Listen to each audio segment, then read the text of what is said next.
First player to ever score for their country without setting foot there. Jay Barton done a bad tackle on Adele, and Adele got a restraining order on him. He couldn't be 200 yards in the same area. You're never going to make a player. You're fucking shit. Give up now. The tackles and like the old uns it's GBH. There's no issue. They are 2 foot and you're treading over you, and then it's play on. We had another player that couldn't come to pre-season because a witch doctor put a spell on him. Don't ever worry about getting sent off. As he's finished his sentence, he's grabbed Paul Dickoff round the throat and just gone bang and chinned him in the box. Penalty, red card, walked off. Don't ever worry about getting sent off. Armand Traore's come in, he's got a can of tear gas. It's like that, smash, smash, smash. There's fights going on. There's the heavyweight clash of shit with Adiak and Bailly. Thought he was going to Hannibal Lecter bite my face off. But will you just shut up? How can you do it? He said, I like a chat, but it's like, you can talk and just leave me alone. Just go away. Marc Bircham, how you doing? Yeah, I'm doing all right. Thanks for letting us yeah, well, it's your place, mate. It's a reading room. As you can see, all the books. Thanks for having us. Yeah, thanks for coming on.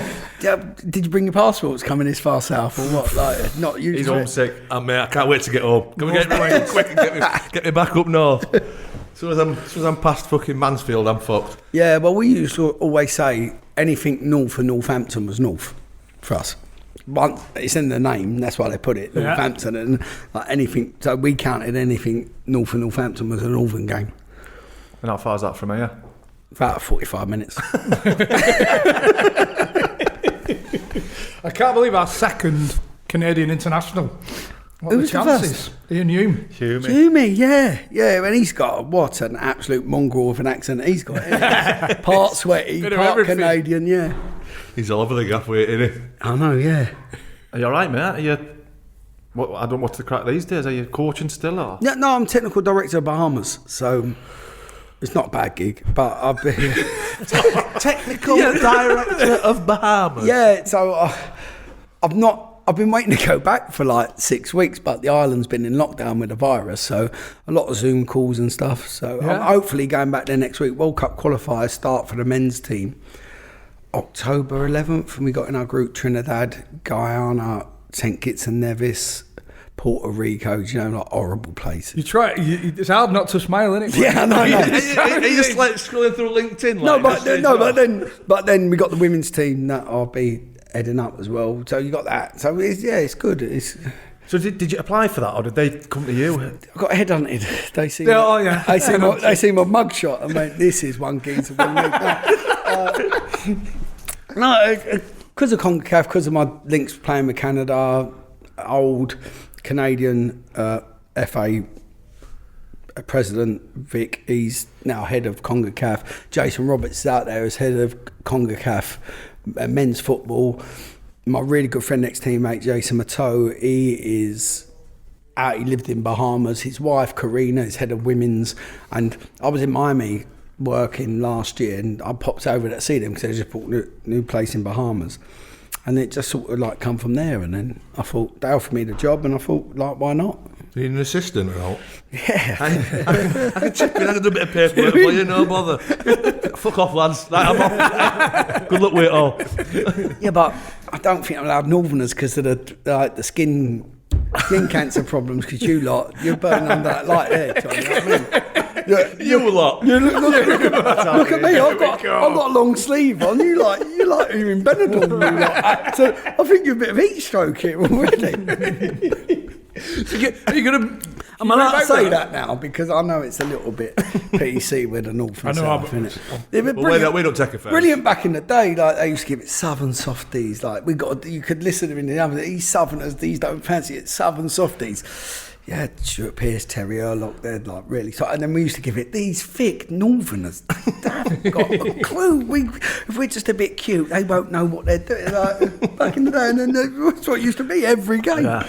HR now, straight onto HR. Yeah, exactly. The wood though. No, you would do. I feel discriminated as a northerner. Yeah, so that's what I'm doing at the minute. So that's what I'm doing. Are you going to move out there? Yeah. So hopefully next week I'll be out there. place on the beach, all right. But I'm going out there for football because I've got to bring football to the islands. So where do their players play? In Bahamas, yeah. So it's all, is it like a Yeah, it's a bit where Bahamas is a bit strict, as in you can sort of only get a passport if your mum's Bohemian, because I think it's an old pirate law. Like if it's your dad's Bohemian, you don't know if that's your dad really. Yeah, so yeah. It's only if your mum or if they get married. So if they don't get married and your dad's Bohemian but your mum's not, you can't get a passport. But there's a window when you're 17, 18 to apply for it. So there's no really there's a couple of lads that have contacted me, English lads that have got Bohemian heritage, but you can't do it unless you qualify through your mum and you get the passport that way. Yeah, strange. And what was your links? Obviously, you played for Canada. What was the link there? My granddad was born. My family were builders, and they moved out there building. My granddad was born out there, lived there about 6 months, and then that's because I got called up for Wales because on their way back, their first port of call was Cardiff, and they thought they registered my granddad's birth there at Cardiff, so I got called up to Wales B team, and we always knew he was born in like Winnipeg in Canada because it was on the way across. Score with so like Wales B playing Belgium, so it's Bobby Gould, Tom Wally, my ex youth team coach, lunatic. Great geezer, absolutely. Couldn't talk about HR now. Got no chance. It used to be like Ace Ventura on the long runs. He used to run us on the road, and then ran the car with us up the arse, giving it "Run, you fuckers, run!" He'd be like, "Run!" Police pull him over. You can't ram him up there, like absolute lunatic. But so yeah, I got called up for Wales, and then I think it was the day we was meeting up to play Belgium away. They said, your granddad, you traced it, your granddad's born in Winnipeg, in Canada, can't play for us. And it sort of like got in the press. And luckily, was we playing Plymouth? I think we all were playing Plymouth. Carlo Corazin was playing for Plymouth. And the Canadian General Secretary was over watching him and said, look, do you want to come play for us? I was like, yeah, go on then, I'll give it a go, see what it's like. And then... Is that right? You were the first player Guinness to Book play... of Records. First player to ever score for their country without setting foot there. We had Northern Ireland away, and then I scored come on a sub, scored my first touch, sang the wrong national anthem, God Save the Queen, got blasted. I was, God! My bad. And then, so then it was like in the press afterwards, because of my name's spelt with a C, and then they just like, going full French on me, like chatting away, and I gave it, look, sorry, I ain't got a clue what you're saying. Are you not from Montreal or Quebec? I went, no mate, I'm from London. And they're like London, Ontario. I went, no, the real London, capital of the world. And they're like, oh, and like, you've never been there? I went, no, I've never been there. Because normally it's like 2 years, it was 2 years to get citizenship and passport, but my dad had to get his first, and then I had to get mine, but it come in 4 weeks, both of them through the post. And then, yeah, that's how I qualified from. So Guinness Book of Records. I used to have it in my toilet, the certificate. Don't know where it is now. By the way, the Welsh selection committee are a shambles because they called up Tom Williams just because he had a Welsh name and he played for Swansea. Yeah. So something's not right with them, is it? Well, they gave it a go. Tony Cascarino had a go, didn't he? A few have slipped through the net in the past. Yeah. Jesus, man. How did you find it when you got in the squad?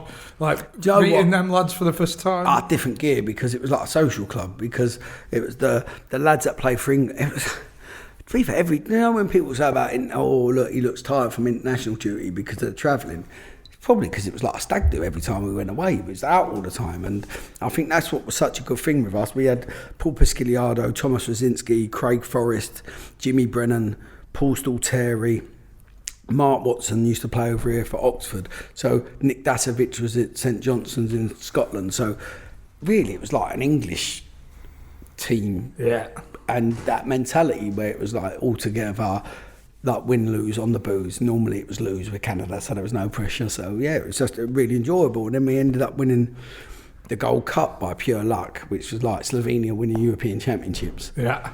Like we ended up beating Mexico. Then we played Mexico in Aztec. There was like 100,000 there. I think 99,000 was Mexicans, and we scored in the golden goal, and it was the most silent stadium you'd ever see. And Trinidad beat USA in the other semi-final, 100,000.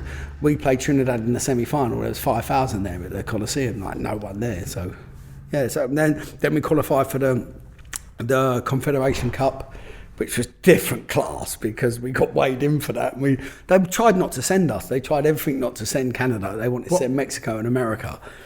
I think Mexico was holders and they wanted to send America, but because we was champion of the continent, we went, and so we went there. And in our group was Brazil, Japan, and Cameroon. And we actually got a draw with Brazil. It was like pattern of play, attack v defence. I don't think we. Who's playing for Brazil? Do you know what? It was the lads that weren't in Italy or Spain because their season was just finishing. So it was the big lad who missed the 3 penalties. Palermo was it? Do you remember the white centre forward? I think Adriano played as well. Yeah, I was the only one that got a shirt, so I was buzzing. So straight after the game, we're like, can we swap shirts? And they're like, no. I'm like, these fuck you, they think they are Brazil, idiots. I'm not having this. So like, I'm getting a shirt. So I went in there, they're doing a debrief, whatever. I've just opened the door in their dressing room. I'm like, I'm swapping my shirt. You ain't beat us. I want to swap my shirt. And so, like, they're translating it, and he's half gave it the manager, give this idiot a shirt. So they've come up with a training top. I went, no. I want a shirt. You ain't beat us. I want a shirt.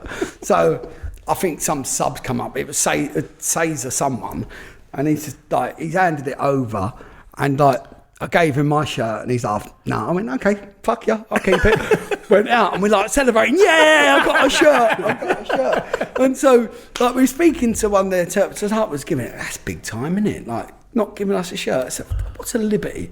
They're like, not being funny.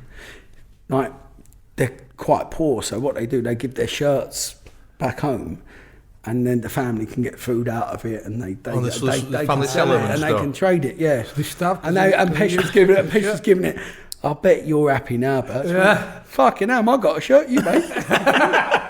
So who weighed you in there? Could have fed a village with that shirt. Bonuses like, what's that? When you say you got weighed in? No, you get weighed in by FIFA because you get I think it's about 40-50 grand there to go per man to go to the Confederation. Well, 40 Canadian, I think it was, so it works out about 30 grand a man to go there. So, and we got drawn because it's the tournament before the World Cup, so we're like, don't get Korea, don't. So we got drawn in the Japan group, which was all right. So like the Aussie lads who was in Korea and like didn't really like it. Do you know, like when you're on international duty and half years are English and like a night out, but I'm guessing the Canadian lads are quite sensible. Boring. That's why I really retired, because the English lads sort of left and retired, got to old Craig Forrest, Pesh, Mark Watson, and the new generation were coming through. And I'm Frank Yallop, who now is like family to me. He was the new Canadian manager, and he called a training camp. We had it up in Manchester, and I had a broken ankle. So I said, yeah, I had a broken ankle, but I went up there anyway. And then like Frank Yallop's like, all together, lads. Right, no training tomorrow. All go out tonight. This is in Manchester. There's no curfew. Well, that is all you want to hear. That is like, as a kid, it's Christmas today, don't worry about tomorrow. So I'm like, there's no curfew. Like, there's no curfew. Lads, there's no curfew. Right, 15 minutes, get ready, we're back down in reception. Go, let's go. It's about 5, like 4 in the afternoon, 5. So I'm thinking, it's an all-dayer and an all-nighter. This is amazing. They're saying to like Jimmy Brennan, he did say no curfew. He did that. So we're going around like that. So we get changed, we get down, and it was like me, Thomas Wazinski, Pesh, and Jimmy Brennan. I'm like, no, they couldn't have heard. He said no curfew. He said, I'm not having it. What, 4 of us? So I'm going around like, Jimmy was one of them as well. I know he half wanted it, but he was trying to be sensible. So I'm banging around the doors, lads, no curfew. Yeah, well, we're a bit tired because of the jet lag, and we like got this FIFA tournament. You got what? We got this FIFA tournament. I go, you're never going to make a player. You're fucking shit. Give up now. Next round. 2 lads are playing chess. I'm like, there's no curfew. You're in Manchester. You're like, and they're like, yeah, this has been playing for a while. So I straight up, game off, bollocks. And so, and then it affected my night out for a couple of hours. I just playing on your mind. No, was there, like, normally and I was just sitting in the park, innit? What's happening to the game? What is happening? Is there any possible point of carrying on? But I'm coming here for international duties because we got the pressure at home. It's QPR. I've got, like, if we don't win a game, I've got 25 family members giving it, why haven't we won? Well, because we'd be shit. That's why we ain't won. So I'm coming to Canada. This is a relief. They're no curfew, Pesh. Pesh, no curfew. Do you know how many times in your career you can hear that? No curfew.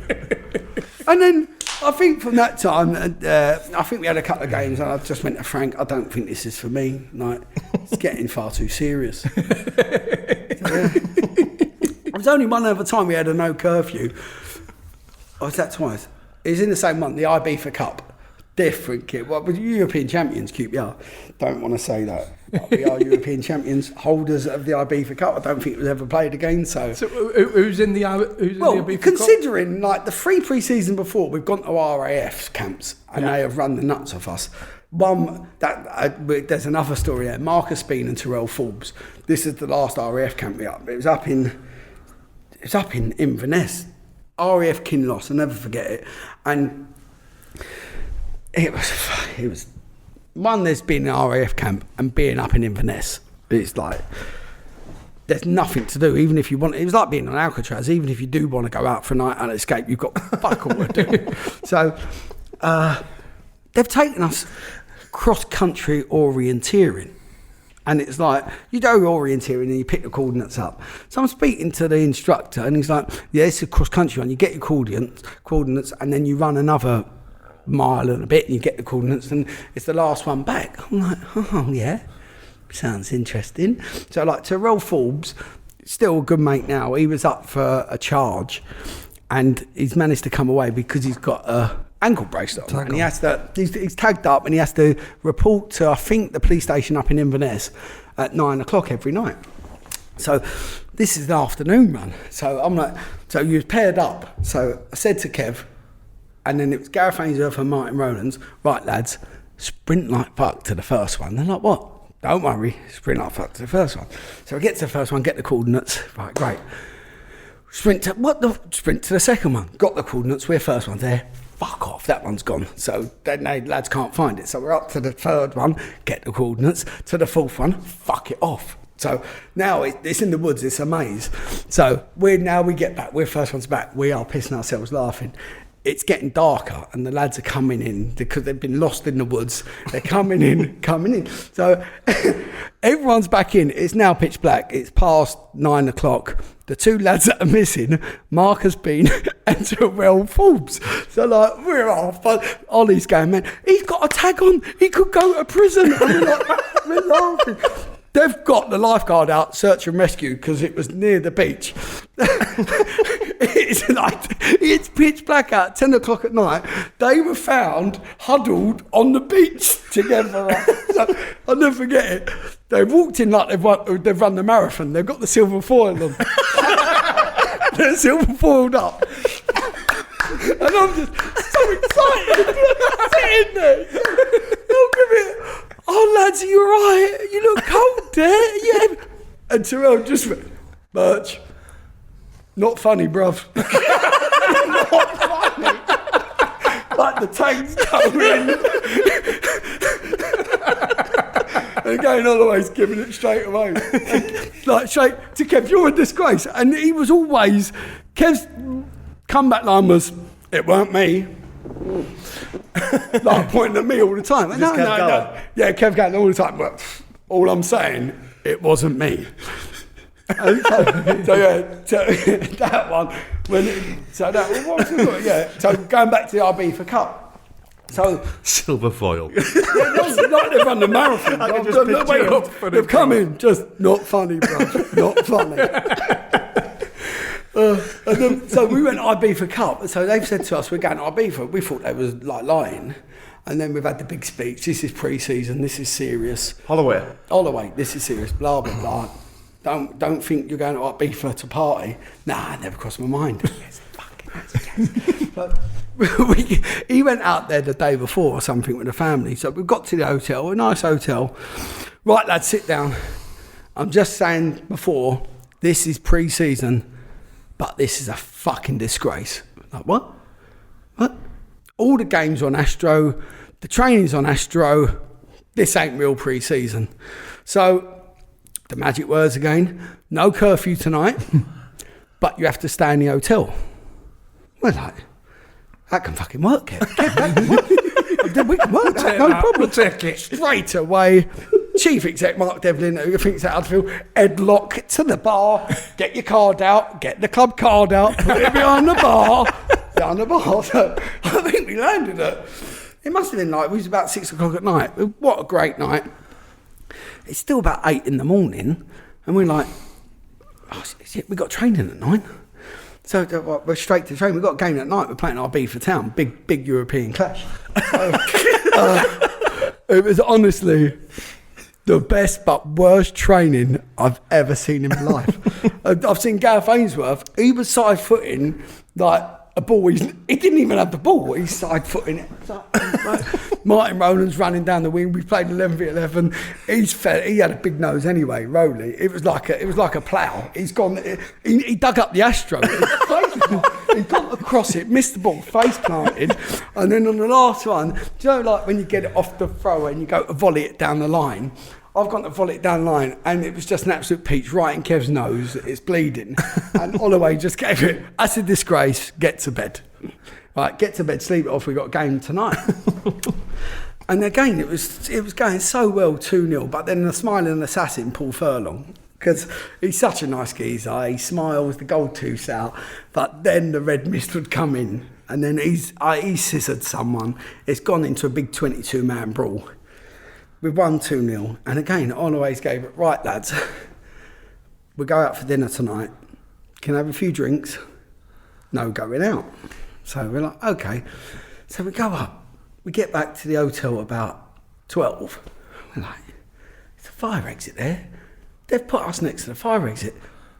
Kev, I think they want us to go out for team spirit. Because look, down the fire exit, we're out.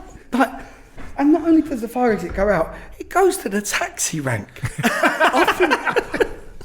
I think what the gaffer's saying is, don't go out, but go out. And because at Millwall, when we was there, the manager used to fine us if it was anything less than a group of 5, you was out drinking. So that was Keith Stevens. If it was 5 or more, it's team bonding. I think what he's saying is he wants some team bonding. Kev's like, I think you're right, Birch. I think that's what he's saying. He's like, right, straight out. There we go. Get back in. And it was us, Coventry, Huddersfield, and IB for Town. So the Coventry lads, this is the year after Mickey Adams is the manager when he got done with the Leicester lot. So they haven't even been able to go out to the dining hall, let alone we're out every night. So we've qualified for the final. We're playing Coventry in the final. It's been a heavy stag do for us. Like, we're in the final, we're playing Coventry, but there's a load of fans gone out there. There must have been like over 1,000 QPR fans, and there's like 300-400 Coventry. So 2-0 at half time, they start kicking off. The fans, they're fighting. So like Mickey Adams gets on the mic and give it, you imbeciles, you idiots, it's pre-season, what you doing? Calm it down. Like, this is a disgrace. And like, I can see Ollie's like thinking, I'm getting on the mic here, I've got to say something as well. So Ian's picked up the microphone and gave it, yes, you morons. What are you doing? I know you're disappointed and we're 2-0 down. I know it's the final. But I tell you what, we're going to give it a right go second half. And they're going, yeah, back to fighting. The police are in there. He's kind of done. He's reared them up. And then the half-time talk was, again, the magical words that I've only heard this 3 times in my career. All right, lads, you win this one. No curfew. Be at the airport, 10 o'clock in the morning. Oh, well. Probably the best European performance QPR's ever seen. Come back, won it 3-2, Kevin Gallen scored. Honestly, you had the European Cup. I think we celebrated more than when Liverpool had their comeback. Steven Gerrard. Yeah, fireworks and Kevin Gallen. No curfew. Yeah. We I think we were singing the Champions League music ourselves, right? And Coventry's looking on, giving it. They done us 4-0 in the league game, like 2 months later, but it was well worth it. No curfew, no curfew. Matty Rose spewed at the airport. Like, we was like, get to the airport, because when we got back, we loaded our case up on the bus, so it was already there, so we could just get to the airport, passports in pockets. Yeah, and Matty Rose never says anything. If you know Matty Rose, like, nice geezer, and he was just like demoralised. He looked like half dead, and he just went, "What a stag do that was." And got back, but then Holloway gave us like the 2 hardest weeks of running ever, but it was well worth it. Like, Was he good to play for? Brilliant. Like, because Neil Warnock as well, like I coached under Neil Warnock, all your tactics and stuff, what Holloway was great with, he treated everyone the same, so we got a squad of players wanting to play for him, not just like the core of 12, 13. He got everything, because he's so honest, sometimes he's too honest. And you just wanted to do well for him. Like, just some of the things he would do, like go for a bad run. He's like, on a Friday, right, we're going for a run now. We're going to run. Get your trainers on. We're like, fucking got a game tomorrow. It's a big game. I think we're playing Brentford. It's running us. He's like, right, and go out the training ground. We're fucking on a run. We've gone for about a mile. Got round the corner, straight into the cafe. Right, everyone full English. Like, what? Full English. Another mile, straight in the pub. Have a pint. Right, lads, beat them all at the ground, 1:30, see you later. And then end up winning the game, doing really well. And he just do little things like that where he's not trying to do it for a show, it's just him. And I think sometimes he used to get nervous, so then it was a bit, when we had to win the game at Sheffield Wednesday to go up, you could tell he was nervous the day before, and like he's rung the phone, me and Kev's there, right, get everyone down to the bar. It's about 8 o'clock at night, gets down to the bar. He said, look, I know you lads might struggle sleeping because you're nervous. I'm like, oh, I'm fine. I'm good as gold. No, but all have a beer with me. So, like, he's got everyone there. Everyone in the squad a beer. So, the night before, everyone's having a beer. We got to win Sheffield Wednesday to go up. And he's like, yeah, like, right, one more and that's it. You can go to bed. So, I had the beer, and then like some fans have come in, and then it went a bit. David went, no, we don't normally do this. No. This is team bonding. It's a mental exercise. 1, 2, 3, 4, it's a 5, mental 6. exercise. They're the players. You've got to mark here, like he's moving the glasses. They come in there and like he was for me he was brilliant. I think like, or you speak to all the players that's what he got, because he was so honest. You wanted to win for him. You didn't want it. It was like the disappointed parents. You didn't want to let them down. Yeah. Like some managers you could give a shit about, but you actually didn't want to let him down. He was such a good bloke. Everybody that's played under him have said that, haven't they? Brett. Yeah. That you. Like I think because of his personality, he's so good and bubbly, and then when he gets down, it's like he's a bit down here. Feel like you've let him down. Yeah. So going back to the very start, I mean, did you come through the ranks at Millwall? Well, no, I was at QPR from 9 till 15. And then- my dad was under 16 coach at QPR, and he helped with the youth team as well. And he got rid of me to Millwall, which was, cheers, Dad. Bawling my eyes out. But back then, like, they weren't allowed to, but Mill promised me a pro contract, and it was Tom Wally. And I think the type of player I was, it was suited to Mill, and I think it would get. And it was a bit hard at QPR because QPR was so good at the time. I had so many quality players in the first team. He thought that I could get a better chance of being in the first team younger. A bit like back then, Kevin Gannon was one of my mates. He scored 160 goals in 2 years in the youth team, and he weren't really getting even playing the reserves because they had so many centre forwards at the club. So went there. I remember just coming home and my dad saying, "You're going to Mill," like just balling for like Big a call week. from your dad, by the way. Yeah, big call. Had you grown up QPR fan? Oh, like massive. Every Bircham born, you had season ticket, kit. And I think I'm the only official member to play for her, because I don't think Kev actually parted with his money to become an official member.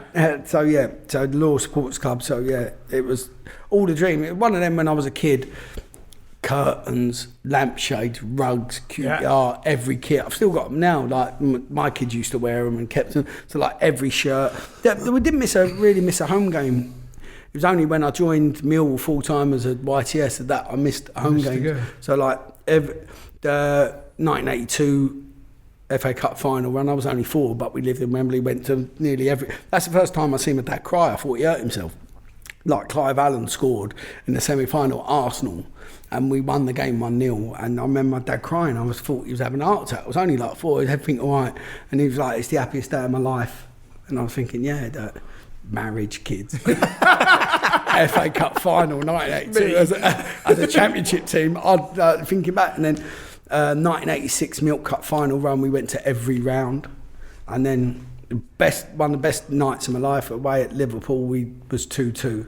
I remember all the, like, from Wembley and Notting Hill, all the family got a coach up there in the morning, so I missed the day off school. That used to be all right back then, so like day off school, up there, semi-final, it was 1-0 up from the first leg, Terry Fenwick scored, and then I hated Liverpool because all the kids down there supported Liverpool, never went to the games. I hated John Barnes. I used to go to England games to boo him because... Oh yeah, today John Barnes, boo, because he was so good against QPR. The amount of free kicks he scored against Dave Seaman, like, get the top hand up, Dave. You know what I mean? Like, and then play for England and not really do it. So the one time I wanted him to do it, he never do it. And then all the kids here loved John Barnes and Liverpool. They'd never been to a fucking game. It used to do me head in, like, you lost a game this week. I know, we're QPR. It's normal. But we beat, I remember, and that was the first time going, I'm going off, but that's the first time I knew about curry on fish and chips. Like, what the I remember we went, so all the family... Nice, isn't it? It was like, the family was disgusted. So we've gone up north. So we're up to Liverpool, and big coach of the family, so all the kids went to the pub and said, look, win or lose, we're coming all back, and we're having a drink. I said, landlord, you better have a buffet on. So it must have got to about 3 o'clock. They wanted something to eat. So they sent us up the fish and chip shop, got the order, fish and chips, pie and chips, Savoy and chips. Savoy, which they haven't a clue was in up north. They didn't know what Savoy, they didn't have Savoys. Not a Savoy. Just a sausage. Yeah, it's like a red, exactly. Sausage? I'll rest my case. So, no, but it's like a red sort of Frankfurtery sausage. Shit sausage. Yeah, complete shit, but it's southern shit, so that's what they wanted. So, went in there. I remember coming back to the pub and out. These dirty northern bastards. What is this? Like curry, they've gone in there, kicked off. Okay, curry on fish and chips. No wonder. No, but that was it. No wonder. What do they mean? No wonder. No wonder they ain't working up here. Not working. So It's all about the curry and the chips. So like, what are they talking about? What do you mean working? So like when so it was Liverpool and they scored 2 own goals for us to qualify. So it was like 2-2, went 3-2. That was it. We got Oxford in the final. We've won it. No problem. We've done them. Lost 3-0 in the final. I think the worst ever game. And I remember the first line my dad said to me, because I remember coming out there bawling, and he went, "Don't worry, son. We'll be back soon." That was 1986. The next time we went back to Wembley was the playoff final with Bobby Zamora when he scored. And then when we was walking out, my dad went, "Told you, Mark, we'll be back." I'll never lie. What, wait, 20 years? Something like that? Yeah, about 30 years. Told you I'd never lie to you. Would your dad, do you think there was some reasoning behind that? What? So, yeah, because to get probably in the first team would be easier. You got to think, when I was growing up at QPR, our midfield 3 was me, Nigel Quasi and Rio Ferdinand. So Rio started at QPR. Yeah. So I was quite easily the worst out of them 3 looking but Quasi, yeah, great player. But then Rio went to West Ham. I went and maybe looked at it and thought like Nigel was a better player, so same age. So I went to Millwall, and I think because of the type of player it was, he sent me, it was an incubator Mill to heighten my aggression, to bring the best out of me. Yeah. So he probably seen that as a thing. I think it's not too bad, because where we're from, like Wisey's a relation of mine. So from where we're from, Notting Hill and Paddington, that you got Charlie Oakway, the Oakways, you got like me, the Birchams, you got the Wiseys, and we're all spiky characters type thing. And I think that's just the way we grew up, and I think that's the way my dad made us grow up. It's like, you have trash talking in America, and then we made that a fine art of growing up. So I remember the only time I did play against them was Millwall versus QPR. He absolutely topped me in the first 2 minutes, and I thought, yeah, you've got me there. And then I've topped him, and then like constantly chatting to him in the game. And he said to me, like, with about 10 minutes to go, "Bert, will you just shut up? How can you do it?" He said, "I like a chat, but it's like you can talk and just leave me alone. Just go away." And it was just like a skill I produced where I could just chat. And like, I remember talking to other managers since they used to say, like, don't talk to him. Like, if you talk to him, like, he's got you. Just don't talk. Like, I'll beat some players giving it, Steve. He's told you not to talk to me, isn't he? But the one, or tap him on the shoulder, giving it, come on, let's have a chat. I know you're not allowed. And then the one that I used to crack was Richie Wellens. Oh, he just, because he was a better player than me, really. Like, better skills come from Man U. But I just had him like that because he used to give it, just leave me alone. And like Nick Colkin, like, he used to like go up to Nick, what's wrong with him? Just tell him to shut up. And then I remember a game like I forearm smashed him. We played at Blackpool and it was like a free kick. He's coming to me late, and I got up and I forearm smashed him right in the face. And I thought, oh, I'm off on my nose. So I've gone down on the floor and I got away with a booking. And Steve McMahon was manager of Blackpool then. And he's got up and he's shouting at the ref. And I went, oi, Phil Mitchell, sit the fuck down. It's got nothing to do with you. Get back to the Arches, right? Nothing to do with you. But he's got, now it looks like he's going to have a heart attack. So, and I'm thinking back now, thinking, oh, imagine if I was a coach and someone said that to me, I would hate it. But just in the game, I remember he was in the tunnel and he's like trying to get at me. And I'm just like Phil Mitchelling him off. Phil, back to the Arches, look after Sharon. She's having a right bad time. Go away. And he's like, I said, this is great. And even Kenny Jackett was our assistant. He's giving it, bit near the knuckle, that one, Birch. but like speaking to players afterwards and some of the things I've said and done in games, like looking back, I would have never thought I'd done or said. And it's a bit like, one of the battles we had was Graham Kavanagh. So like Cav was at Cardiff, I was at QPR, they beat us in the final. And then the next year, it was Canada v Ireland. It was the first game back for Ireland in 5 years. So we're out in the centre circle. I think I'm talking to Steve Reedy's there, Robbie Keane, chatting. Cav's come out and I've gave him hello and he's just run past me and blanked me. So of course they're giving it, oh, he's had you up there. I went, yeah, he fucking has, hasn't he? He's had me up. So now the warm up, mate, he's had me up. He's had me right up there. He's mugged me right off. But I'll go back to the story because I met him years later. So going back to the story, he's fucking mugged me off. And then the first time I get the ball, I go to play it down the line and I did hold it a bit longer and he smashed me and like stood over me. In my head, he stood over me, ripped his shirt off and flexed his muscles, but I think he might have just looked at me. So like, now my head's gone. That's it. He's completely mugging me off. I'm going back to where my dad used to like be my manager when I was under 10, and if I didn't top the biggest geezer on the other team, he used to sub me straight away, and so I was a disgrace to the family. So like that's in the head. The game's gone. He's had you up. Oh, fuck it. He's had me fucking up. He's had me up. And just by luck, it was like 2 minutes later. The ball's come to him, and I've gone across him and hit him. In my head, I thought it was a fair tackle at the time. Looking back, I was a little bit late. And so my story of events was this. So I've tackled him. I've gave it, good, like you play with fire, you get burnt. And then 2 minutes later, he's tried to carry on, he's limping off. And I've gave it, haha. I remember saying, yeah, good, get off. So, turns out, I go to see him in the change room afterwards. Chris Hewton was assistant. Is Cav all right there? I just want to check he's all right. No, he's broke his ankle. He's gone to hospital. I didn't mean it. And Chris Hewton went, like, he's smashed you. You've smashed him. He's come off worse. I mean, give say my best wishes to him. And even when he found out, I sent him a letter to Cardiff saying, look, really sorry.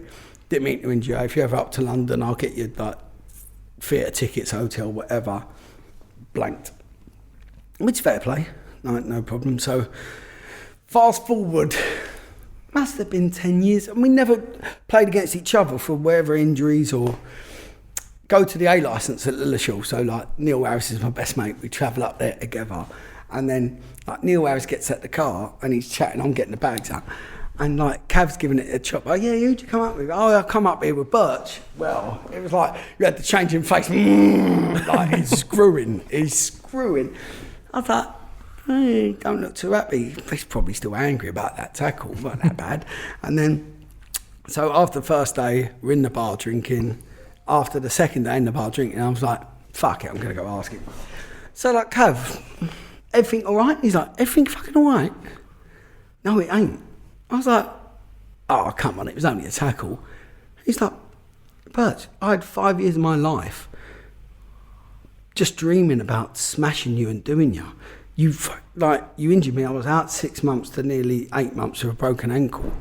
I went, yeah, but I didn't mean it. He went, Birch, you don't even realise what you said, did you? I was like, what? He said, so once you smashed me, you gave it, oh, good, I hope it's broken. I hope you don't get up. I was like, nah, I didn't, did I? That don't sound like me. That don't sound like me. I wouldn't say that. But maybe because I was in the zone. And he said, then when I've tried to play on, you gave it, yeah, you're looking well, you're raspberry, which means like cripple in London talk. You're looking well, you're raspberry. You ain't carrying on. And when he got subbed off, I went, good. I hope it's another 5 years before he fucking play football, let alone for Ireland. And so he went off, and I was like, oh dear. Yeah, no wonder you're upset then. Can I get you a drink? Yeah. And then I went, no, maybe because I was angry that you smashed me right before. That don't sound like me. I went, I hope you don't play for another 5 years. Yeah, I could have probably said that. The raspberry one definitely could have said that. Yeah. But like, I'm sorry, like. And then we was mates. Did you always see it like? And then we was mates afterwards because like then he got the Carlisle job, and then I was head of the under 21s and well at QPR. I used to a bit as a loaning players for nothing when he was there. So yeah, what a great lad. But like when you're playing, some of the things that it's mad, isn't it? So basically, on the pitch, anything went on it. Yeah. As long as verbally and everything, were like. But you know when we talk about that, like going over the line and being a different character. It almost sounds like you. No, 100%. Because when I was at Millwall, they sent me to like anger management, like because back at Millwall, it was like if you get hit, don't go down. You've got to smash it. And I got sent off, I think, 3 times in the first 2 seasons. It was retaliation, like headbutting, and it was like off the pitch you're so relaxed and laid back, but on the pitch you just like want to hurt people. It goes back for about in the Mill youth team with Ben Thatcher and Marc Bircham and all that. If we injured someone, we celebrated like a goal. We're high-fiving over them as they're on the stretcher. Yeah, bang, yeah, boom, yes. Other than getting the shirts off and celebrating, like that's what it was like. Honestly, if you injured them, and if someone tackled you, and you didn't tackle him, like you didn't get him back, that was it for all the week. He's had you up, he's mugged you off, he owns you. And no, you don't play him for another like 4 to 6 months. So if anyone, they're like, oh, I've done that with, who's the Watford player? Martin, there was a lad at Watford called Martin Carter. We played him, and he sort of topped me, and he split my ankle open. I finished the game, and then I had to have stitches. And so for the whole 2 weeks, the lads in the U team battering me. Oh, he's had you up, he's owned you, look at you, he's done you, you've done nothing about it, you didn't do anything about it, blah, blah, blah, blah, blah. Turns out we playing 2 weeks later. I'm still injured with my ankle. I think I'd done my ligaments in my ankle, and I think it was 10 days later. So now, fitness test on a Friday, I've strapped it up just to play the game. And Mick McCarthy was manager at the time watching. And I'm not fit. I'm only playing to get him back. And it was literally, must only be 15 seconds into the game. It's played to this lad, and I think my lowest foot on him was on his chest. It was a bit like the water boy. It was like a scissor around the waist, kick through on the floor. Got the booking, and I'm like, yeah, sub, I've got to come off. my work here is done. No, it was because the lads were on me about his, and Mick McCarthy said like that was the worst tackle he's ever seen, one of the worst tackles he's ever seen. But it was just like that's how you was brought up. They can't have it, so they sent me to anger management just to see why are you so angry on the pitch, and then out. So they sent me to like Lewisham Town Hall with wife beaters and alcoholics. So I'm sitting there, I'm here not to get fined. That's what I'm here. You think you got a problem? No, but it's a few quid. So you come through with Thatcher? So in that youth team above me, I was 15, so you had Ben Thatcher, Jermaine Wright, really good player, Jeff Pritchard played for Watford, Mark Kennedy, Mark Beard. He was a horrible man as well. Sounds like all your fucking all were. Yeah, no. Yeah, but you was. I remember that FA Youth Cup team that played. They got into the final against the Man U team, class of '92, and I'm a young lad. I'm in the squad, gone away, and we're up at Old Trafford, and then I don't know if it was Mark Beard or Ben Thatcher. They had the Clippers, the Razor, and everyone's getting number noughts, like. Not like a nice little... Everyone's getting them. Shorter than that. I think the first layer of skin come off. But not only did he do every player, the coach driver got done, the coaches got done, Tom Wally only had like a Steve McClellan Island, that went off like Homer Simpson. Homer Simpson getting a skinner. And I remember the first leg in the final, they didn't know what it, that lot, Becks, Gary Neville, Ryan Giggs, they're looking at a squad full of skinheads just shouting what they was going to do to them. And we won 1-0 in that leg, and in the second leg we lost 2-1. I think Scholes scored the winner in the 92nd minute. But that was just the philosophy, and that's how it was brought up. And the youth team coach, Tom Wally, was an absolute lunatic. Some of the things he used to do, like we used to go for runs and he'd be like Ace Ventura in his car ramming us up the arse to like. And because he weren't from South London, he was from Watford, he wanted a 7-mile run, so he'd clock it on the car. So 3.5 miles in, you go up and down. But the difference is he's clocking it on the A2. So he's running us up the A2, hitting us with the car, out the window, giving it run on the dual carriageway. So the police have like, come, give it, you can't do this. Like, it's on the dual carriageway, yeah. He's got you running down... Oh yeah, dual carriageway. It's like if you're going down the A1, like he's running us down there because that's the way he knows that it's in. He's been 3-point, clocked it in the car from that roundabout, it's 3.5. So he's got like a squad of youth team players running and he's ramming them up the arse to get, like, you got to go. Like he was a lunatic, great bloke. But it was a bit like the army. It was like we had so many people quit. It was like make or break them. So if you can't take me... And he used to mentally abuse you for a week. He'd done me for 2 weeks where... Just little things like when you come in, like every time you go like a pass away, you could be doing brilliant. You give one pass away, stop, hold it there. My good God, you're shit, Bircham. Fuck, you're so... Really? Like, you really going to try and be a footballer? Like, just go on the building site, save yourself some time. Fuck it. Stop, get a drink, he's ruining the session. And you'd be like, what? And then, like, if the reserves needed a centre midfielder, it's then like the right back over, giving it... What, you go over there? No chance. And, and it had 2 weeks of it, and I'm like, Tom, I don't care what you say, I'm going to be a footballer, I don't give a fuck what you say, I'm going to be here, you ain't going to break me, no problem, you're captain, excellent, move on to the next one, and it's unbelievable, isn't it? Yeah, and it start a week, mad, and because he's saying, if you can't take me abusing you, like you've got 15,000 fans there abusing you, or a manager, like... It's true. So we spoke about it loads of times, haven't we? So it is like survival of the fittest, and it is that army mentality. But to play for Millwall, you had to be mentally strong. I've seen so many good players crack because, as I said, one of my best mates, Neil Harris, and he's the absolute legend at Millwall. He got cancer. He come back early. He's missing a one-on-one, and he's being called a one bollock cunt by the Millwall fans. Fuck off, chopper. Don't fucking come back if you're not ready. Like, that's your highest ever goal scorer and legend at the club. So, like, they're brilliant. They're your best friend or your worst enemy. But again, he missed that, and then they score, and it's we love you, and the same as a player. So you just, I remember there was one game at Millwall. We always said it. We got promoted from League One champions. We're in the Championship. Like, a bunch of youngsters with Sean Dyche and Nevers. They were probably the older ones, and. Viali's Millionaires, we beat them New Year's Day, but then it was like in February, and if we'd have won, we was top of the Championship. And I remember they had a player sent off after 10 minutes. We scored, and then they just started having keep ball with the keeper and centre back. So we're sitting back there giving it, carry on. Yeah. The abuse we got off the fans. Like we was getting beat 5-0 at half time. Shit, you fucking disgrace, boo, boo, throwing stuff at us. And we were in the dressing room giving it, we're top of the Championship. If we win, we're top. No, don't listen to them, fucking get on with it. It's no problem. Like, so then go out second half. They had another person sent off, so we're 1-0. So we just Like, we're winning, we're going top of the championship. Like, bonuses are going to be through the roof. And we're top of the championship. I think Steve Reed scored last minute, and we're like celebrating. Booed off. Disgrace. Boo. Shit. Top of the championship. We're like... And then won the game 2-0? 2-0, top of the championship as a young team, like... Got booed off, and then we play Stoke 2 weeks later, down to 9 men. We're absolute disgrace, kicking everyone, like smashing it, blocking it. The biggest standing ovation ever. Losing 2-0, different class.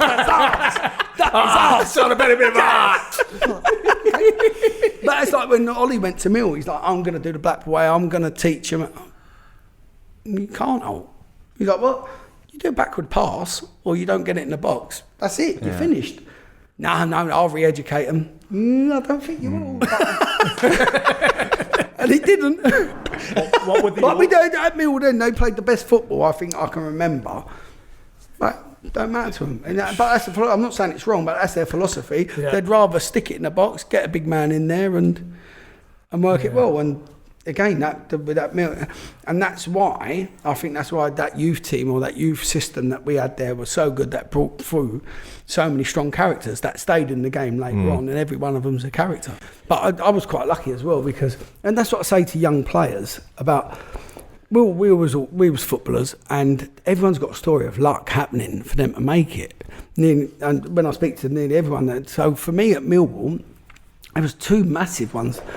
I was leaving to go to Leyton Orient. Like, Mick McCarthy offered me a pro. He said that he had that many midfielders in front of me. I'm like, no, I'll stay and show you that I'm better. No, Birch, I don't change my mind normally about a player. So I was going to go to Leyton Orient, but we was in the quarter-final against Oldham in the FA Youth Cup. So I said, look, I'm going to stay till then I'm going to go to Leyton Orient. On loan or permanent? No, permanent. Permanent. So by luck, I think the game was in like 3 weeks' time. Next couple of days, Mick gets the Ireland job, he goes. And then we go to play Oldham away in the FA Youth Cup, and Tom Wally, he's like, we ain't got a wing, you have to play right wing. I've never played right wing in my life. I've always, back then, centre midfield. That's the only position I ever played. What? He said, you're captain, you've got to do a job on the right. Played on the right with, I was like David Beckham. I was like different club, whipping balls. Yeah, I think I was actually saying Beckham as I was striking. And so, like, played really well. And then the next day we come in, training really well. And then this ginger fella's walking over. And he's like, what's your name? All right, Marc Bircham, tell me about yourself. Blah, blah, blah. Yeah, I'm going Leyton Orient tomorrow. He went, no, you're not. I'm Jimmy Nicholl. I'm the new manager. Come down from Scotland. You watched the game on the way down from Scotland. You're in the first team. So what?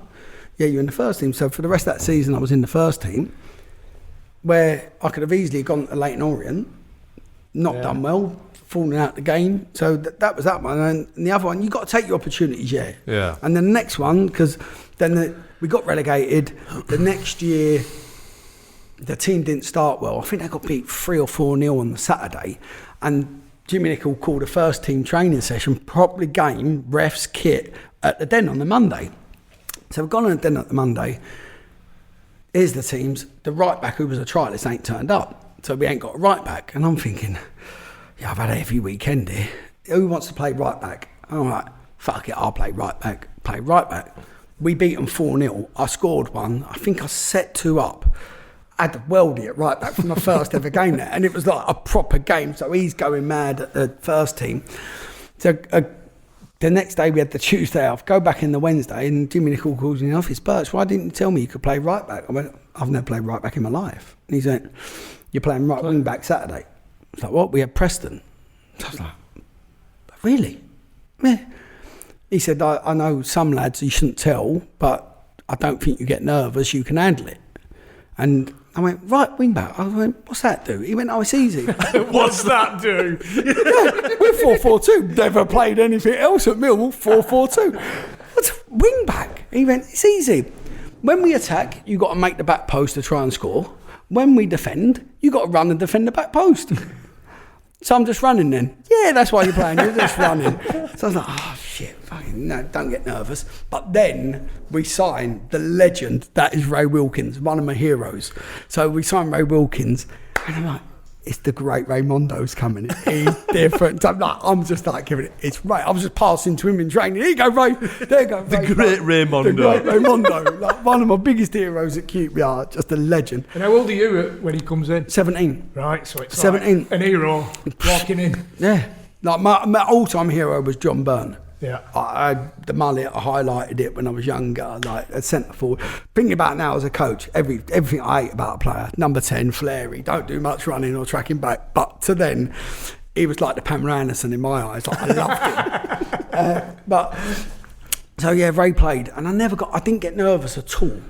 And then got to go out for the warm up, not nervous. And then just before you go out for the game, you got the Let It Come song, Let Them Come, Let Them, and the fans there. And I just started looking round, and Ray could see me looking round, and he went, Birch, don't worry. I was like, what? He said, just run, call for it, I'll put it on the end of your foot. I'm like, yeah, nice one, Ray. Probably about 5 years ago. Nice. I swear to God, for the first couple of passes, Ray, yeah. He was putting back check, forward spin, side swipe on it. It's in my foot. So like my first touch, I hit a left foot volley, weaker foot, hit inside the post and bounced out from the edge box. I was all right. So we won. Oh, and he said to me, I spoke to Jimmy, they've got a good young left winger. He ripped us up by all accounts up there, Kevin Kilban. You've got to let him know if you can. Yeah, so now that's in my head. I've got to let him know. So a bit of a bad tackle on him. He actually got subbed, I think, in the 65th minute, and we won 3-2. Got man of the match, so it was great. So then the next away trip, we had Stockport away. What an unlucky ground for me that is. But had Stockport away, so the rooming list come out. I'm in with Ray. Because Jimmy Nichol knew I was a big, massive QPR fan. So I'm in with Ray, and he's got all this luggage and shit with LV on. What the fuck's LV, Ray? He went, do you know what? Hopefully you'll learn that later on in your career. I'm like, it's all Louis Vuitton. He's got Louis Vuitton fucking toothbrush holder, bag, wash bag. But I'm like, I'm nervous. Like, I've got so many questions about QPR. Don't ask the questions. Just play it cool. Play it cool. Don't say anything. It's Ray over there. It's Ray. And then he strips naked. The hairiest man you'll ever see other than the head. Like a teddy bear. And I'm thinking, don't look at Hairy Ray. Don't look at Hairy Ray. And then, like, TV's on, it's Under Siege, right? Under Siege is on. And then it's where Erica Laniak pops out the cake, doesn't she? So she's naked, pops out the cake. And Ray gives it, Birch, what fantastic breasts that young lady has. I was like, Ray, what about Jurgen Sommer? Why'd you sign him at QPR? He was useless. Then you signed Simon Osborne. Then you didn't play him. And what about Ned Zellick? He went, Birch, you've got 2 QPR questions, and then we can get back to the beautiful young lady's breasts.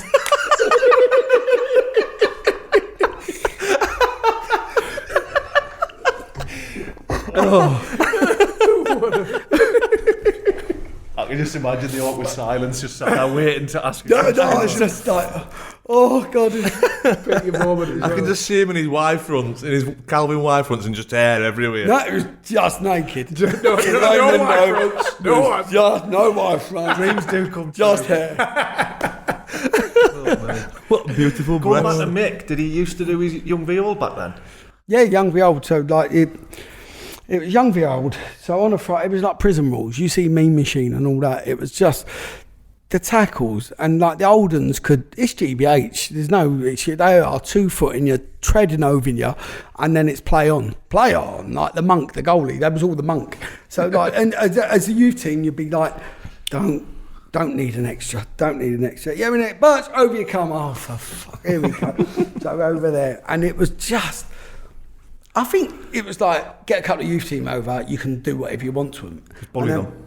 But we had, at that Millwall team, just absolute lunatics. Like, the back three was Gavin Maguire, Keith Stevens and Pat Van Der Nau. Like, on their own, they're bad. Together, absolute lunatics. Like, Gavin Maguire was the biggest lunatic because he was such a nice bloke. But just a lunatic, like, and just...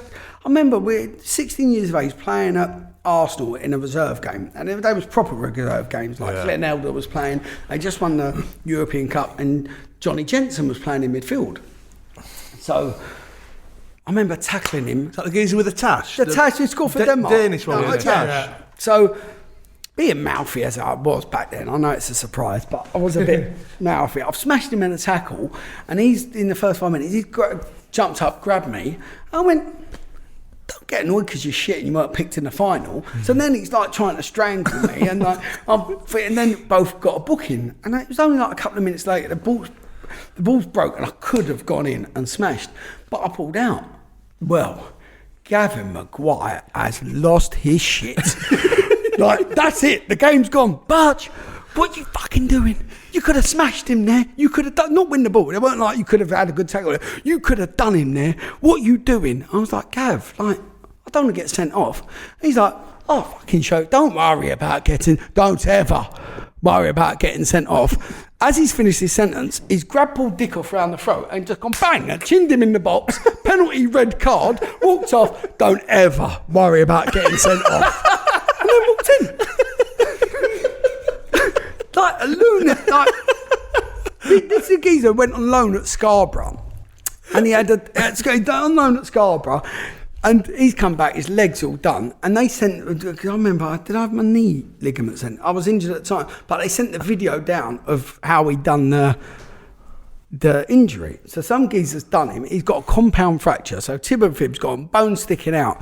He's hopping around the pitch trying to get him with a bone sticking out his leg. Like an absolute lunatic. So you got him, you got Keith Stevens, who was the captain of the club, absolute legend. He'd become the manager. Brilliant. I went for a block tackle once. Well, it's like I've called his mum, whatever. Like, he was disgusted. A block tackle. Don't ever fucking do that again. Like, what? What?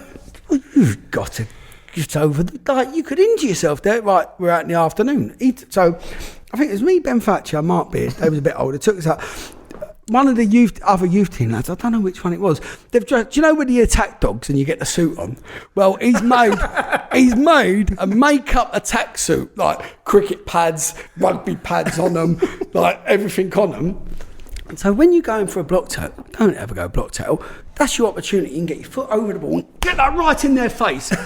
Do it to him on his chest. Like, what? Yeah, get over, boom, on their chest. And like teaching us the dark arts, like... The afternoon of dark art training, like, don't ever clear the ball. What are you getting for clearing the ball? When you can just slow down a little bit, let him get there first, and you can get the ball and hit me right in the face. Right. So then, like, he's come waddling over. Stephen Johnson is all pulled up. Just get him in the face. So it's like when you're going up for an header. Yeah, you can win it cleanly, but you can win it cleanly and get like,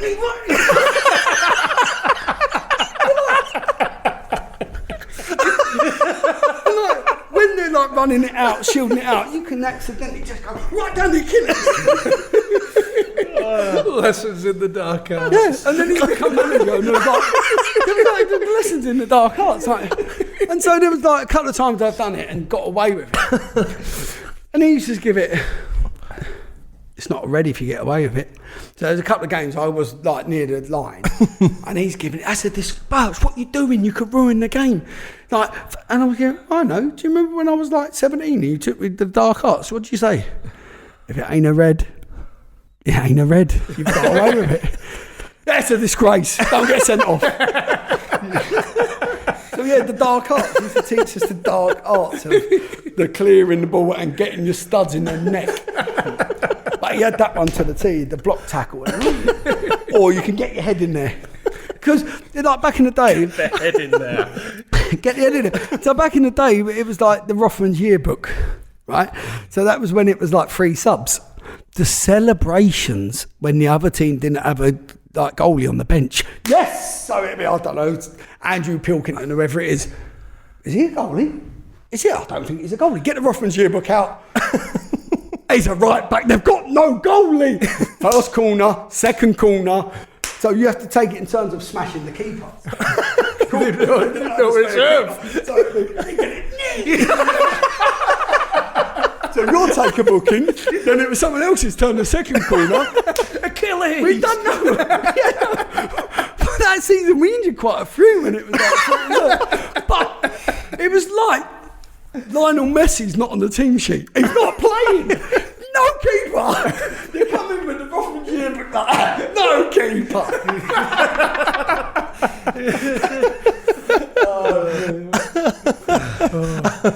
Check your own pace. Yeah. How did you get on with Taff? Yeah, good. Good. Well, He's a to be legend, fair, man. great bloke. Fuck, talk about a good bit of social bullying and all that. It was great with Ian Evans was he would Mick's assistant. so sometimes he would just hide a ball and give it. So we count the balls in. Right, if you don't go out there and find it, we're doing a 7-lapper. This on a Friday before our youth team game, and then we'd be out there looking for it for hours and can't find it. Right, if I go out there and find it, you lot doing a 7-lapper.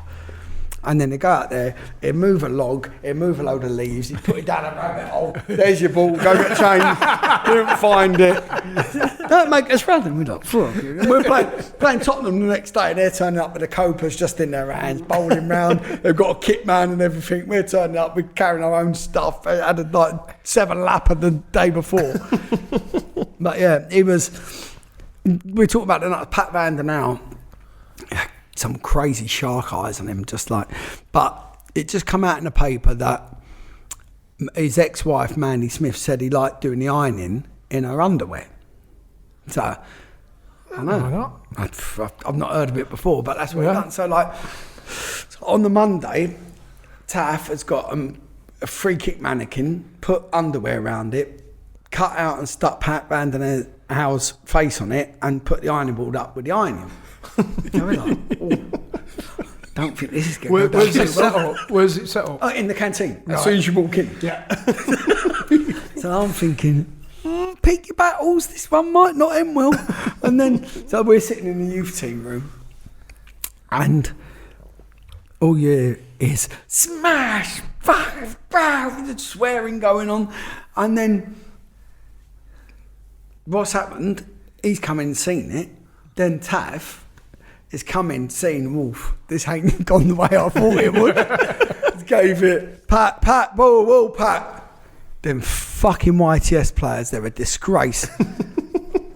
Think it definitely got to be Birch. So then the next thing, you see that smash, he's coming. Thought he was going to Hannibal Lecter bite my face off. Like that people are pulling him off and like a lunatic. Then he's just gone home as well. So he didn't train. No, he just went straight home. He used to take some sabbaticals and like turn up now and again, but just lunatic. Had you seen the setup before he attacked you? Yeah. So you knew what it was for? Yeah. Like, thinking back, I think Taff might have had to rethink that one or leave it. But then we used to have the big communal bath as well. And then, like, Ben Thatcher used to shit in the bath all the time. And there was one time, like, it was me, so they're pros, Ben Thatcher and all that. And Mick McCarthy's come in the bath at the end. And, like, I could see Ben just getting, and he's getting out. And I was giving it, oh no. So, like, the exit to the bath's there. I'm here. I know he's shit in the bath now because I can tell by his face. He's laughed and got out. So, like, Mick McCarthy's... Just sit in the back while the manager's in it. Yeah. But then Mick McCarthy's dropped the soap and then he's got the shit in his hand. Oh, no. He's going, it's not me. I was like, why would I shit in the bath and stay in it? Like, it's not me. But cool, get the blame. I'm youth team, you know. Then. Who was the player that didn't play because he didn't get sex or something? Oh yeah, no, I can't say names, but he was I got so many at Cube Yard. Like we had so he didn't have sex. We had one pre-season, just signed a new deal. We had another player that couldn't come to pre-season because a witch doctor put a spell on him. I'll give you a clue. It wasn't Sean Derry or Clint Hill. So I'm like, what? Witch doctor's put a spell on him? No. He's got. I said, you can't be having that. And then the manager's giving it, oh yeah. I went, oh yeah. So not only has he put a spell in this witch doctor, it's a spell that the player can't pay himself to take off. The club has to pay it because it's stopping him sleeping. So they said, right, get back in or you're going to get 2 weeks' wages. Let's see how this witch doctor feels about that. So then he come back. Then he come back, and then we was going to Malaysia. And funny enough, this witch doctor's managed to put another spell on him. So he's gone back to Paris.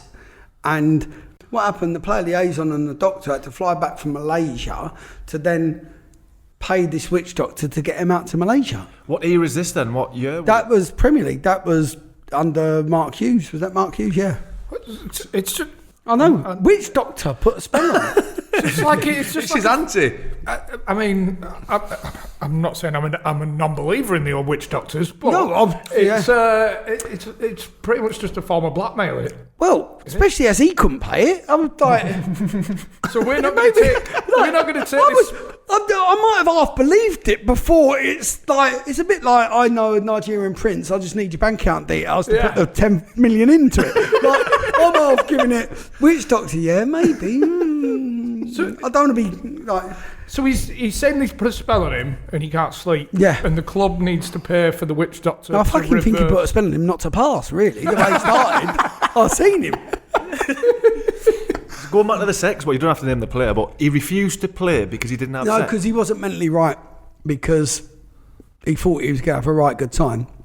And I said, like, what, was your wife like on a period or something? Not the wife, that don't count. Good lad. So it wasn't all bad for him. He had something about him. But yeah, and then he said he weren't mentally right and he couldn't train. We had another one, top centre forward, and then he couldn't train because he might have pulled his hamstring. And because he's a Formula 1 car, like, you wouldn't ask a Formula 1 car to go into a race if there's a few nuts or bolts loose. I'm like, no, mate. Is that what he actually said? No, mate, yeah. That's a bruise. You just got a bruise. No, but it could be a tear. No, it's a bruise. It's just a bruise. Can't play. What's happened to my club? You must have been tearing your hair out. Oh, yeah. Especially the fact, even more so the fact that you're a fan. I had the most expensive reserve team, I think, in the history of reserve teams. At one time we had Julio Cesare. We played Aldershot, I think, one time, and then at Aldershot we had Julio Cesare and go, Basinga, Jason Park, Esteban Granero, Mbia, Armand Traore, Adel Taarabt, Loic Remy. Like, unbelievable. Like, just, that was the reserve team. Yeah. You've said you must have been pulling your hair out. Did you actually want to grab somebody and go, oh, what no, I the used to fuck ask is Harry going on Redknapp here? to put me in training so I could top people. I just lost it. Like, it came, Jose Basinga refused to train a couple of times, and I was just... One time I did actually go in training. I bullied Jason Park. I had him up, turned and shot. We won. It was like holding off my son in the garden. I'm thinking, like, playing for Man United in Champions League, and I'm holding you. It was like a proper game, and then I scored the winner. So I was buzzing with it. But Harry's losing the plot, and some of them just didn't care. I remember Reading, the Super Sunday at Reading, where the winner had to get a chance to staying up in the Premier League, and it was 0-0 and we both got relegated. Like, it's the worst game ever. I mean, like, people are shaking hands and like smiling on the pitch. Like, I just had to take myself away, because I'd say that. I remember there was a couple of times players didn't make the squad and they're cheering on the just looking at the team sheet when you pinned it at the training ground. I'm giving it, fucking cheering. The fans will be cheering because you're not on it, you fucking idiots. And then, like, Harry give it that Birch, maybe you can handle that a bit better. And I'm like, no, like. Just, did you find it hard, like, because you oh yeah, 100%. You care about QPR? Yeah, 100%. When, like, you're seeing these players coming in on big money and not caring, just. You think that was the problem, that they did give them the big money? No, they got the big money. Yeah, but do you think that was the problem? They were just like, right, yeah, but it's hard. We'll go QPR for a fucking 2-3 year holiday. Yeah, well, it just went up and up and up. Like, the players that we were bringing in, and just couldn't contain it. You couldn't. It weren't sustainable. Mm. Well, I remember when we were at Preston, they had to take over, and they were paying big money then for the championship. When Adji was coming, he was happy for 6 and ended up with like 17 or something, didn't he? Yeah, but that's the thing. That was big money then, but it ended up being peanuts, because, well, put it like that, when I was doing the reserves, my first reserve team was Lee Cook, Martin Rowlands, Danny Shittu, Rowan Vine, people like that, and they was on decent money for the championship. Then my next reserve team was DJ Campbell, Boothroyd, Luke Young, Tommy Smith, like now on bigger money. And then you go to the next reserve team, which is the Harlem Globetrotters, and that's your reserve teams, like wanting to get out. Like, thing is, they were never going to leave. They were never going to get out. No, and then you got a mix of players. Then, like, none of them had relegation release clauses. The only ones that had them were the English lads that had them when they come up. So Clint Hill, Jamie Mackey, where if they go down, their money goes down. Yeah. Turned out if we went down, they'd get more money because their appearance money was the same, and you played more games in the championship. Yeah. So you'd actually make more money when you come down. Like but you'd sign people like Armand Traore, who I personally got on well with. He was right, and like Arsene Wenger described him as the best specimen of a footballer he's ever worked with, and he is. But he just. There was a time he absolutely lost his shit with Sean Derry. This is a great one. So I just fucking remembered it. So I was reffing. I like to have a bit of reffing, a bit of banter. And it was like just a small-sided game. And someone could have squared it to Armand Traore and they shot and missed. And he's gone, you're a fucking cunt. You can't pass the ball. And then... like, time's up, end it, and Sean Davis, don't call someone a cunt, and there's a sit-in. I've never seen someone, it's a bit like when Popeye has his spinach, absolutely transformed, like, the traps come out, the abs come out, where's this? I was holding on to him, it was like when my kid was 3 holding on to my arm, just waving me about anywhere, like, and we're trying to get, hey, I'll kill you, he's lost his shit, right, training over, go in. So we're walking in, calming down, and at the training ground there was a tunnel area. Armand Traore's come in, he's got a can of tear gas. So he's like, I'm going to kill... Whoa, what are you doing? So I was like, drag him, and we go in the office, and it was like me and the player liaison at the time, dragging him, I'll kill him, he can't disrespect me like that. I'm like, whoa, Armand, what are you doing? I went, you've not thought this through, mate. And he's like, what? I went, it's a covered area. You throw the tear gas in there, you're going to gas yourself, mate. That's one question I've got. You've got no gas mask. And 2, where the fuck do you get this tear gas? I'm from my boot. I went, what the fuck are you doing having tear? I went, you've been playing too much Call of Duty. No, I have it in case there's trouble. And there's trouble now. I went, can't you just go back to the old days where you had baseball bats or golf clubs? We can deal with the good old days. But you've got tear gas. And like, I've got that. But I think you better get yourself home. I've seen his eyes. He's serious. Oh, the best you're going to get is fucking tear gas in the eyes. So he went straight home afterwards. We had another one, Joey Barton done a bad tackle on Adele, and Adele got a restraining order on him. He couldn't be 200 yards in the same area. Little bit difficult with the pitch dimensions there, Adele. Really thought that one through. Did not get on them two? No. Who was the other one? Joey Barton and Adele. Joey Barton. Adele. I got on really... For some reason, Adele, I got on well with him, even though... Well, that's how bad it was. He was the biggest wrong. And then fast forward 2 years, he was one of the normal ones. But... Like, we skipped leaving Millwall, by the way. Yeah, we skipped the plane, haven't we? Oh, no, we can go back to Millwall, because that was a great time. That was a great time. That season that QPR won the league, man, he was just sensational. Oh, the best player. Well, we was an average team then, but there were so many times in the game that it'd just go... There was one time... we played Scunthorpe away, and then because it was Scunthorpe away and he didn't believe it was a place called Scunthorpe, he said, no, what's Scunthorpe? They're in our league. No, I'm not playing. Anyway, they went up and lost 4-1. Scunthorpe were bottom of the league, or 4-2. Chimbonda played. Chimbonda was the word. Him and Danny Shooter played, and I think Warner said they're not playing. So on the Tuesday I had Barnsley away. So it's like, now it's SOS for Adele, get Adele up, we need a win. So trying to get Adele, like ringing Adele, like Adele, you need to go up there. It was Adele and Matt Connolly. Matt Connolly's a great lad, brilliant. Matt, they've got a train ticket booked for you, you've got to go up there. Did you stay up like, did you play? They stayed up, yeah. So I've got the reserves and the 21s. And I would travel up afterwards, and it's like, Matt Connolly, you got a ticket? Yeah, go, no problem. He's got a ticket, he's up there. Adele, there's a train ticket. Train! Funny. Ding, phone off, right? So, like, trying to ring her down. Adele, so like, Next day, like, it's get hold of Adele time. So Neil Warnock's ringing the secretary. He's like, you got a good relationship, ring him. Yeah, like, I come up, but I get a chauffeur.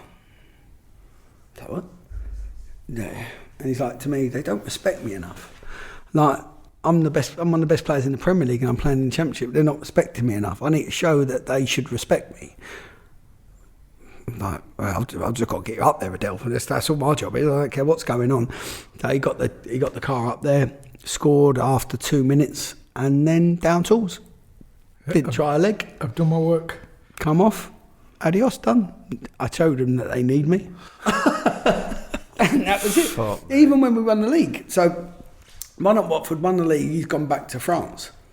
No one can get hold of him, he's captain, so they've got to get hold of him. Look, we're getting the trophy. We're playing Newcastle live on the BBC. That's when the Championship was on the BBC. You need to come here to lift the trophy. I will do, get a helicopter for me. And then, no, what? So he turned up. Last game of the season, we got the decision that it weren't illegal payments. I don't know how we got away with that one. Mate, I were at Cardiff, by the way. I'm thinking, fucking, I hope we get Dobby here. Oh, we finished third. Yeah, so it was, and then he's turned up into the first half. He's named as sub. We've had to name him. So he's jeans and a t-shirt sitting on the bench. Jeans and a t-shirt. Jeans and a t-shirt on the bench, and then it's like, oh. Yeah, I'll come on now, 20 minutes. When I got changed, come on, lift the trophy. And I'll never forget, I think we just won it. We'd gone up to the Premier League. And he was like, yeah, it'd be good. Like, it's my last game for QPR. Yeah, blah, blah, blah. But it was, like, I still talk to Adele now, and now he's at Benfica, and he knows, I think he regrets how he was before because he just thought that's how he should be, and he was the star. And now he's playing, like, number 6 in for Benfica, in midfield, running around tackling. But back then, that was... but that was Neil Warnock done something I never, like, made him captain. I never ever thought, but he done it to get the best out of him. Like, Neil Warnock used to do stuff like that. 100%. You were sensational, like you. No, I just can't imagine him putting up with scored stuff 20 like that, and scored 22. But then Clinton and Deza wanted to kill him. They all wanted to kill him. Oh. I'm like, who got you the win bonus Saturday? Yeah. He did. So, like, as long as he keeps doing it. But that's what. Then when we went up to the Premier League at Hampton, we've gone from the Championship having 60% possession to in the Premier League having 35% possession. There's no point at Adele being on the team if you ain't got the ball. No. Yeah. But if he'd have had that work rate, he could have easily made it in the Premier League into a good team. Yeah. I can imagine. Like one of the best individuals, like you see him in training. Some of the stuff he used to do, like, unbelievable. We're going back to the Millwall. Back to the playing career. Yeah. So it must have. It must have been a moment then after your Millwall career for QPR to come in. Yeah. It was boyhood club. It was so strange how it all come about, because I actually done a pre-agreement with Birmingham with Steve Bruce at the time. I think he always liked me. Worked out he always liked me. He's seen a couple of pre-season games and I was running around normally like it was just a normal league game. He's like, if you do that in a friendly, so he always kept Zion when he was at Wigan. Would like me at Wigan, like me when he was at Palace, but then when he went to Birmingham, and it's weird. I got into the fever when I was younger, and I had another. It sparked up again that year when I was at Millwall, and like really bad. I was knocked out for like 2-3 weeks, and then it just come about. And then we played Man City away, and they come and watch me. I played really well, and got subbed at half time to change formation. I lost. I don't normally lose my stuff, but lost my shit there. But they was at the game, and they said, "Look, we want to sign you," and I done a pre-agreement there. And were they in the Prem? No, they beat us in the playoffs in the Championship. Turned out at the end of the season, we're playing fucking Birmingham in the playoffs. So they went up. And so instead of going there as like a player, I was going there as a squad player, which I was happy with. It's still really good money. And then I think Charlton come in, and it was like, no, the fellow Premier League club won't let you go there. And then Kenny Jackett rang me up, was at QPR, and said, look, you're free. And I said, look, I've done a pre-agreement, but I'd love to play for QPR. I'll come and have a meeting. So went down with Holloway at Loftus Road, and then I gave him a contract. I said, look, here's at Birmingham, get near it, and I'll come sign for you. Now, everyone was telling me, like, you can't, that's Premier League. Like, they was even saying, like, we can loan you to QPR. I said, no, the only reason I kicked the ball was to play for QPR. They've just come out of administration. It's the worst they could ever be. If I don't go to them, who else will go to them? And I said, like, it's luckily like there was a couple of rich brothers that put money into the club for me to sign, so they got to the money, and I'd sign for them. Which there was always a part in my mind was, what about if it don't go well? Would my love for QPR fade a little bit if it don't go well? But it turned out to be the best decision I ever made. Consider I just got married, just had a kid, and I took a lot less money to go play for QPR. And what league were QPR in? League One. League One. So you're taking less money? Yeah, So I took less. I took $2,000 a week. Was it two or? Back, it don't sound a lot now, but back then it was quite a lot. Over $2,000 a week wage cut to play for QPR. 2 leagues below. 2 leagues below where I could have been. That is a fan, that, isn't it? Yeah. That is a fan. Well, it happened as well when there was a couple of bids come in for me. Again in the Premier League. One was Neil Warnock at Sheffield United. Another one was like a bigger Premier League club, London one as well. And I had 2 years left on my contract. And I think they were playing cat and mouse, where they told me I had to put in a transfer request to go. And I said, I can't. I could never put in a transfer request to QPR. I used to, because I'm thinking back to the players what I love, like Andy Sinton was a legend at QPR, but he put in a transfer request to go to Arsenal, and he didn't go to Arsenal. He went to Sheffield Wednesday, and like Trevor Sinclair a little bit was a legend, but then sort of like when we got relegated, he didn't really, and then he technically put in a transfer request to go to West Ham, and I thought, I could never do that. I thought that was half bluffing. Mm-hmm. I thought they was half bluffing, thinking they'd accept it anyway because they had to pay your contract up, didn't they? Yeah.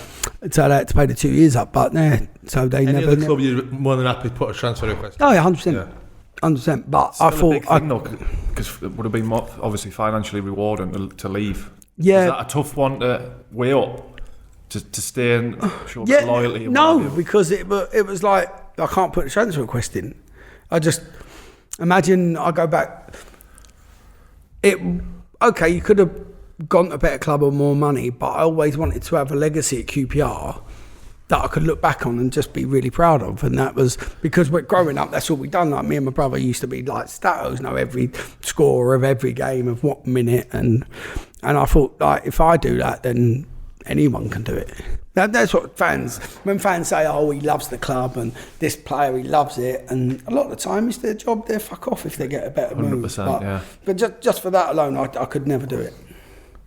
And it cost me, and it cost me. I never played in the Premier League, but I look back, I wouldn't have changed it. For that legacy means more to you. Yeah, definitely, 100%. But because I would have gone, if I'd have gone, I had half the time at QPR. Did you hit the ground running? What, QPR? No, not really. Yeah and no, because it started really well. Well, I died my air blown. I was going to say, did you dye the air at the start? So 2 reasons why I'd done it. One, I always had an agreement with my older brother. Like, he's only 1 year above me, and we always said if any of us play for QPR, we'd dye our hair blue and white. That's when we was like 10 or whatever, thinking it might not ever happen. And then Thinking I hope it's him. so like he reminded me, because I had long hair at the time. So he reminded me, so happy that you signed for us. Remember our deal? And I was like, no, yeah, I do. And then I was having an argument. We was in pre-season away. I was having an argument with Kevin Gallen, who was the bigger QPR fan. And I used to go to away games and all that. Plus, because I was allowed to miss school, really. You never turned up at school. That's why you kept going to away games. And I was like, yeah. So I said, I bet him 250 quid I'll dye my hair blue and white for the first game, which I did. And in my first 4 games, I got 3 yellows and a red. So, and then it's a bold statement. So then Holloway up for a fall. So yeah, Ollie's giving it. Birch, you think you're getting a bit of attention off the referees? I mean, you could have a. But I can thank Paul Furlong now because he stopped me getting a lengthy ban at Wickham. Rob Styles, I'll never forget the ref. Wickham away, and he sent me off. Until this day, I don't know what he sent me off for. Because there was a tackle, I remember holding the ball, and they're fighting. Like, players are fighting, and I gave it, it's nothing, it's handbags. It's all calmed down. He's gone red card to me. It's one of the first times I lost it on the pitch. And only looking back on video, like, I wanted to kill him, the ref. I would have attacked him. And he gave it, shoo, off you go. Gone. and I think it was in the Sun, like in the sports page, like if Furs didn't grip me, I would have attacked him. Because I don't even remember going for him. And I remember going for him saying what I'm going to do to him, like waiting for him afterwards. This is the ref, not a player. I'm saying I'm waiting for the ref. I was going to wait for him in the tunnel at half time. I'd gone. And we went for the appeal and we could have gone off it, but they said, look, if you appeal, you could get a lengthy ban for trying to attack the ref. And in that game, he sent 4 players off at different times. And so, yeah, that's when I thought, maybe it's the air, I'll try and change the barn. And then I dyed it back, and then I used to get loads of fan mails from kids that dyed their hair, and now I've not got it. So then I started adding little bits in, and that's when Schwarzkopf come to me and sponsored me for that year. It was a decent amount of money as well, for then. And then in the second year, Fudge sponsored me, and it was like a hair campaign. They'd pay me, I think it was like 15 grand. Fudge. Oh, the Fudge, the hair company. So I had that. Chocolate. So the Fudge the second year sponsored me for it, and then what stopped me having it was my brother's wedding. I was best man, and the colour code was like cream and gold. So the barnet weren't really fitting in. And so like his wife then, well, his fiance at the time had to, can you please change it? Like my family ain't really like into all that football stuff, so I changed it back, and then it was. Do you know what? You don't realise how much you get noticed with it without having been massive football fans, because you got a blue and white mohawk. So any Tom, Dick and Harry that supports another club, and it's that prick from QPR, you wanker, fucking prick. So like going back to normal, it's like, yeah, no one really knows QPR, I can get away with it.